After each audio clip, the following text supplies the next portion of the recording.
Andrew Tate's a human trafficker. Okay, well, I'm a human trafficker. Interesting. My mother had a heart attack a week after the BBC were hammering on her window trying to get her out to come and make comments. I've heard that England have some criminal case on me. I'm going to fly my ass in there and knock on the door to Bedfordshire Police, say, what do you idiots want? But the amount they cover the story is the abuse. Yes. The 2.5 years of harping on about it every single day to tarnish my image is the abuse, which I can sue them for.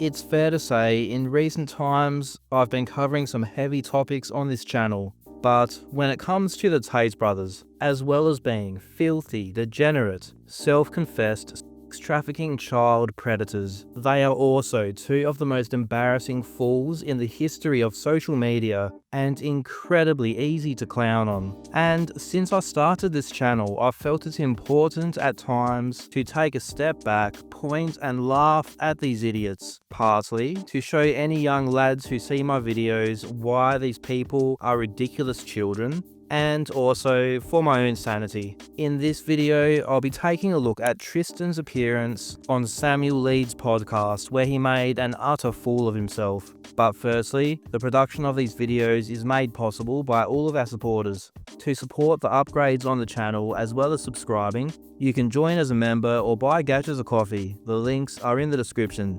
Okay, let's start this circus with Tristan going back to his favourite lie. It's almost instinctive at this point. The man just can't help it. Then the criminal accusations came. Andrew Tate's a human trafficker. Okay, well, I'm a human trafficker. Interesting. That was thrown out, by the way, in December 19th of last year. I'm going to make this clear because I say it on every podcast and no one covers it. The news didn't cover this. On December 19th last year, a judge threw the case out and said there's insufficient evidence to even have a trial about this. So that's what happened last year. That's one of the reasons I'm free today. That's one of the reasons I'm free. Everyone's like, well, why are they free? In December, the case was thrown out because the judge said there was insufficient evidence. He's right that he says this on every podcast, but it never happened. The case file was sent back to the prosecutors to amend several irregularities. Half of them were to do with their co-defendants, Luana and Georgiana, and nothing even to do with the Tates. Here is the ruling from the Bucharest court portal. You won't find here or anywhere else the judge declaring that there was insufficient evidence, because this never happened. He then bemoans the fact that no media have reported this. This ridiculous baby is literally crying, asking why the media haven't repeated his silly lies that he tells on podcasts. This man is a pathological liar. It is absolutely instinctive. What next? He lies about his own mother? But, when it starts affecting your kids, my mother had a heart attack a week after the BBC were hammering on her window trying to get her out to come and make comments. A week later, she had a heart attack and almost died. And I was in Romania. She had to have life-saving stent graft surgery. The effects that this has had on my life have been brutal. What a pathetic bottom-of-the-barrel loser. What you just heard was this so-called man lying about his own mother having a heart attack for attention. If I refer to this post by Crayon Murders at the time, which sources the Bucharest court portal, what medical documents showed is that their mother called an ambulance, received an EKG and cardiac checkup, and was discharged with no evidence of any illness that endangered her life. The Tates lied about this to try to get out of Romania, with no medical documents to back it up.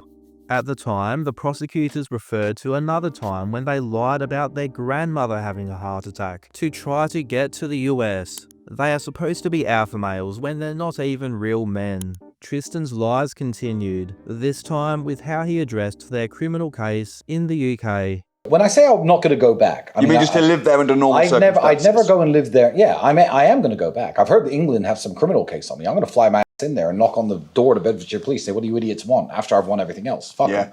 I'm going to go back to England. I'm an English person. I'm going to go back to my home country. Tristan comments, now in April 2025, that he's heard England have some criminal case against him, when over a year ago, in March 2024, both Tate brothers were arrested and held in custody as the UK was seeking an extradition of both of them from Romanian authorities for criminal charges including human trafficking and rape. This extradition was approved to go into effect after the Romanian legal proceedings. Here is Tristan's extradition, approved by a Romanian judge. The Tates are terrified of their fans learning about this fact and constantly lie about it. Why? Because if their fans learn about this, they will know that they have been scammed. The Tates have said they are going to travel to the UK to pump their daddy coin. They have grifted off the back of Andrew's ridiculous, bogus campaign to become the British Prime Minister. All things that are made impossible by these trial-ready criminal charges waiting for them in the UK. Tristan, the absolute fool, doesn't just lie about serious things like his criminal charges and extraditions. He lies about anything and everything. He just cannot control it. Listen to what he said in this recent interview about his sales career before they started their trafficking ring. I would say the one that made me my first initial money was sales. I was a salesman. I started off in knocking doors for Anglian windows, like a lot of young men did in England. I went on then to sell television advertising campaigns back when TV advertising was still something you could sell before the internet really took off.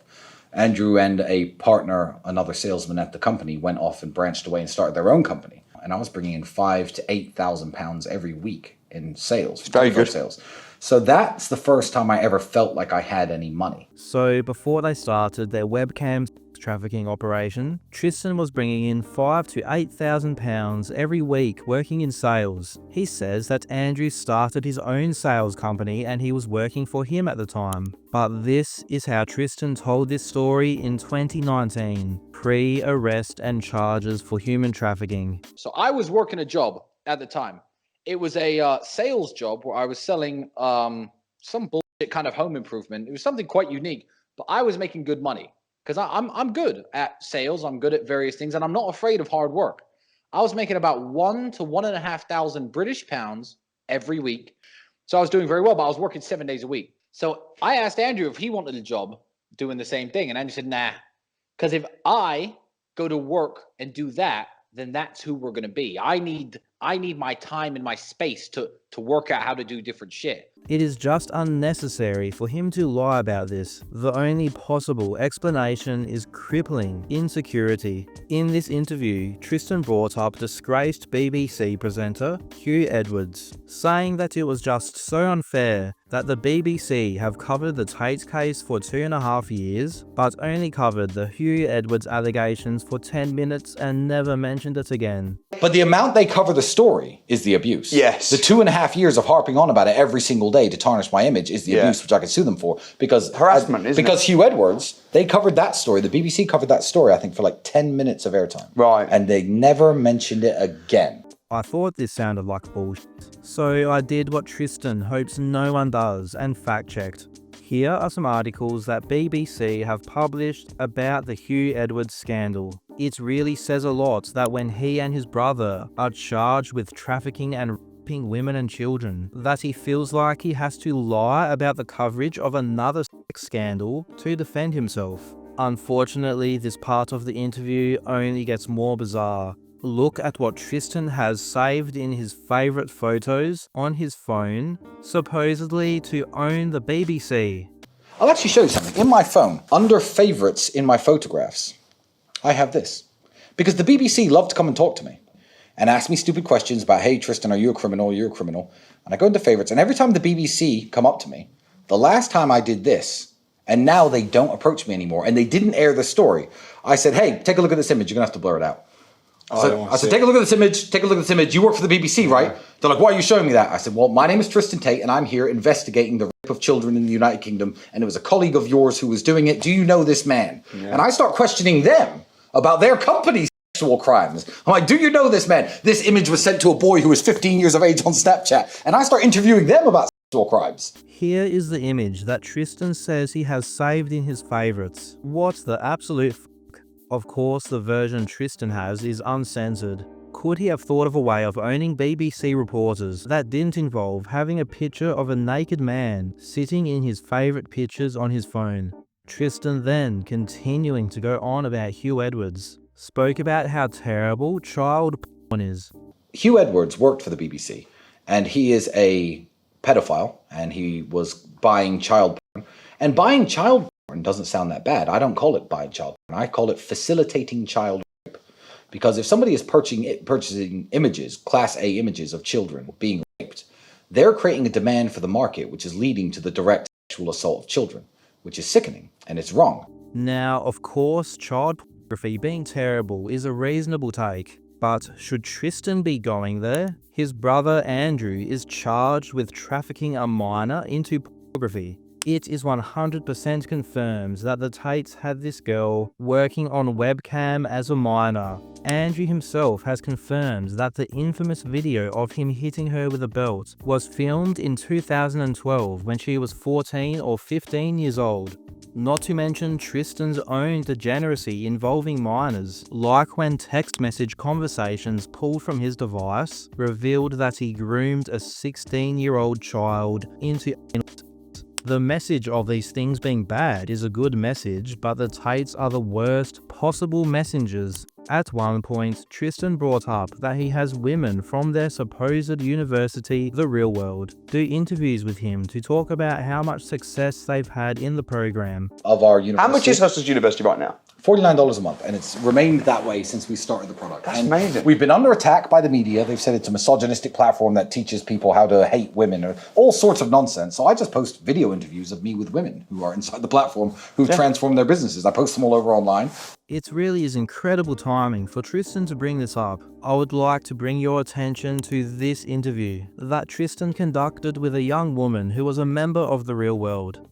What's your name? Where are you from? How did you find out about Andrew and I? And what made you sign up for the Heroes Year in the first place? Yeah, my name's Kushpreet Kaur. I'm 21 years old, currently also a college student, and I joined the real world about a year and a half ago. So I was like, you know what, let me just watch this emergency meeting. And then you guys did this content creation ad towards the end of the emergency meeting. And I was like, you know what, I also need to make some money. I'm in college right now. Don't want to work a corporate job. So let me just try. When I first joined, I was skeptical. So what I first did was just click on the win section. I was like, okay, people are actually making money. I was even more skeptical. I was like, they paid these people to post this. You know what? I want to see if I make the money myself. I was like, I'll just give it a chance. Why not? Because listening to your emergency meeting was already me giving you a chance. And I joined and I made a few dollars my first few months. And, you know, I was frustrated at the time, but I wasn't mentally ready for any monetary success. But listening to Luke's lessons, shout out to Luke, I transformed my mentality in such a way that God's watching and now the monetary success is following. Yeah, beautiful. Tristan promoted and platformed this young lady as a success story to drive members into the real world. Yet, after Tristan did this, there was reports from members of the Tate's supposed university saying that this woman scammed them. They say that she was soliciting funds for a paid mentorship, but once they paid money, they heard a lot of excuses about things like grandparents dying, car accidents, being in hospital, and received nothing for their money, including supposed clients that never existed. This member reported losing $175,000, which is incredible, and the woman was shortly after banned from the real world, leaving a lot of members upset. Again, this comes after Tristan himself platformed her and boosted her to his members. And we have to keep in mind how much the Tates brag and quite frankly exaggerate about their wealth, with Tristan doing this heavily in his interview with Samuel Leeds. But now I've surpassed the 75 to 90 number, certainly. And the richest people of the world, the billionaires of the world, fly the same way I fly. If they wanted to buy the best car they could only buy a car equal to mine. There probably are some houses that I couldn't afford. I don't know what the most expensive houses in the world are, but you know. Well, there's ones around here for 150 million. Yeah, I have properties that are very, very expensive. I certainly have more than that worth of property. Yeah. So like, I'm glad to hear. How much more money could I spend if I had it? I'm actually, now that I've bought my yacht, I've run out of things to buy. My yacht's ready in 17 months. It's under construction now. Now I've got that. I've run out of things to spend money on. So now it's just, you know, it's setting a high score, I guess. Given that Tristan claims to have access to hundreds of millions of dollars, if not billions of dollars, do we think that he's going to make any effort to make it right with his fans who were allegedly scammed by a woman that he himself platformed? Of course not. Why? Because for any of the Tate's fans who happen to still be watching, they could not care less about you. You are a means for them to fund their legal bills and continue funding their lifestyle and nothing more. They continue to disrespect you and tell you how little they think of you by telling absurd, ridiculous lies, thinking that you are too stupid to ever fact check a single thing they say. I hope for your sake that all of you eventually can find it within yourself to prove him wrong. As for anyone who still sees Tristan Tate as a person to aspire to be like or look up to, even aside from the sex trafficking and stuff with underage girls, if we look at the insane amount of lying he does alone, real men are honest and tell the truth. Tristan Tate is not an alpha male. He's not even a man. He's a sad, pathetic child.